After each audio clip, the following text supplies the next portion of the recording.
Hi everyone, I'm Dinah Chen, the Innovation Fellow at NYU. Together with Dr. Eleanore Kim from NYU and Vanessa Collao from Bascom Palmer, we've created a short lecture for residents and attendings on resident teleeducation. In this video, we will review models of teleophthalmology, remote teaching, resident televisit workflows, and additional educational resources. In this first section, we give a quick overview of teleophthalmology models. There are three broad categories of teleophthalmology visits: store and forward, or asynchronous visits, synchronous visits, and hybrid visits. An example of asynchronous teleophthalmology is store and forward. This is commonly done for remote diabetic retinopathy screening. In this model, a fundus photo is taken, usually in a primary care clinic, and then the photo gets sent to an outside reader, who's usually an ophthalmologist. The ophthalmologist screens the photo for retinopathy and sends a report back to the PCP. The patient gets a referral to the eye clinic only if there's evidence of disease. Synchronous visits in ophthalmology grew substantially during the pandemic. In this model, patients interact with their providers directly in a virtual visit. The patient calls in from home, and the provider assesses them from the clinic. Hybrid visits are the last type of visit. Imaging and tests like fundus photos, Humphrey visual field testing, and applanation can be done at a separate time from the televisit with the eye provider. In this model, the patient still gets a virtual exam with the provider, and they review the testing results together. In the future, with remote monitoring, we'll be able to move much of this testing to the home setting and make it a part of a synchronous visit. Definitely check out our other videos in this curriculum for a more in-depth review of each of these types of visits. The next section covers remote teaching with Vanessa from Bascom Palmer. Hello, my name is Vanessa Collao, and I will be discussing the use of a slit lamp adapter in this segment. I will be focusing on the universal slit lamp adapter pictured below. The following adapter is equipped with adjustable arms to fit any mobile device, which can then be secured onto an ocular or teaching scope of any slit lamp using the rotating dials. In practice, it is best to fasten the adapter to a teaching scope such that the operator maintains stereoscopic view. Residents and medical students alike may follow the exam using an integrated video platform relayed by the mobile device. The audience can then follow the ophthalmic exam, appreciating ocular findings in real time. An example of this would be the following. This is a video of a 26-year-old patient who presented to clinic with complaints of irritation and dryness in both eyes. The speed of the video has been adjusted for time purposes. Here we can see the operator sweeping across the upper lid margins as well as the lower lid margins. The operator then adjusts their light to appreciate the detail. We can appreciate the makeup debris, but otherwise the lid margins are clear.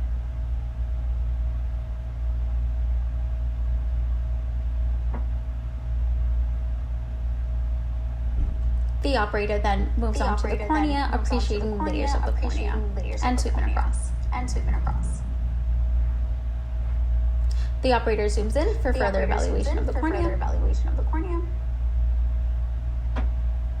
The patient is then stained using a fluorescein strip and evaluated under cobalt blue light. Here we can appreciate the inferior staining. The patient was asked to blink twice and the tear breakup time was evaluated. The lower palpebral conjunctiva was evaluated.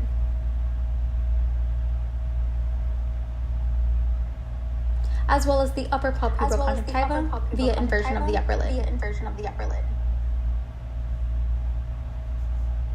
This concluded the anterior segment evaluation for this patient. The posterior segment in this undilated patient was evaluated using a 90 diopter lens. Here we can appreciate the macula,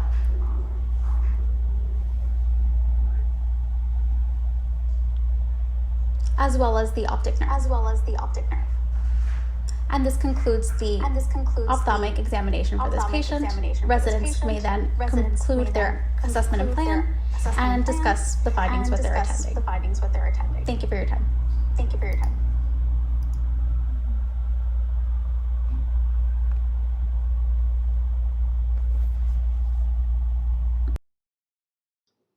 Hello, my name is Eleanore Kim, and I'm Residency Program Director at NYU.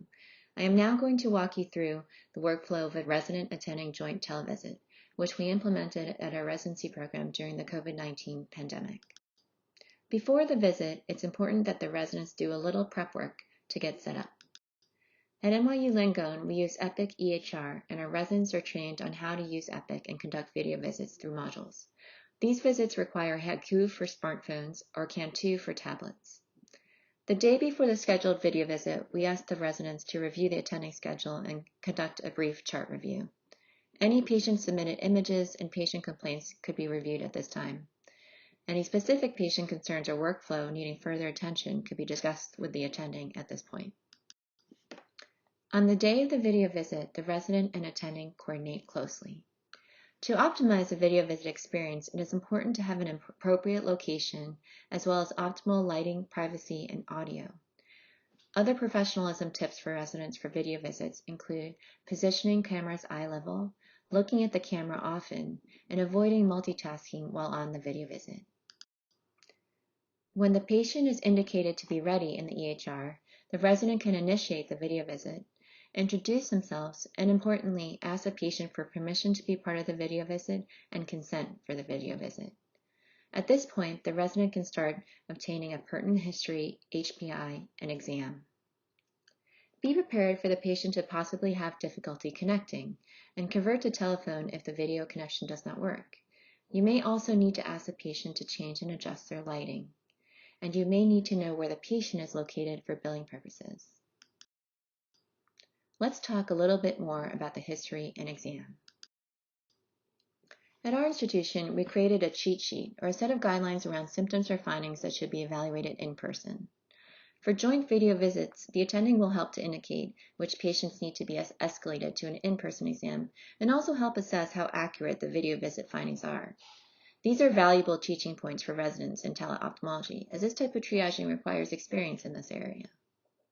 Here at NYU, for the visual acuity portion of the exam, we have our patients test their visual acuity at home prior to the start of the visit using an eye test app.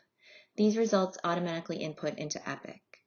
Visual acuity on video visits can also be tested through a number of methods, including widely available printables for patients. Other tools available to us include answer grids and color plates. Typically, on a video visit, external exam, eye movement and alignment, sometimes pupils, and portion of the anterior exam can be examined.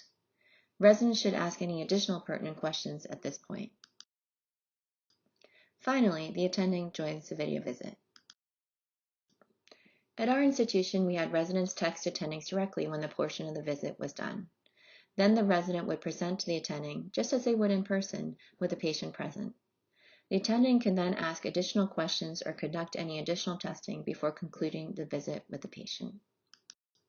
After the visit, the resident can complete documentation and billing for the visit and send the note for review to the attending.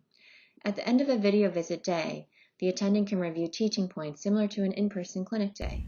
This final section is on educational resources. Check out the rest of the videos in this curriculum for more on teleophthalmology. The AAO also offers great resources for starting up telehealth services. Thank you for listening to our talk on resident teleophthalmology. Please feel free to reach out to any of us in this lecture if you have any questions.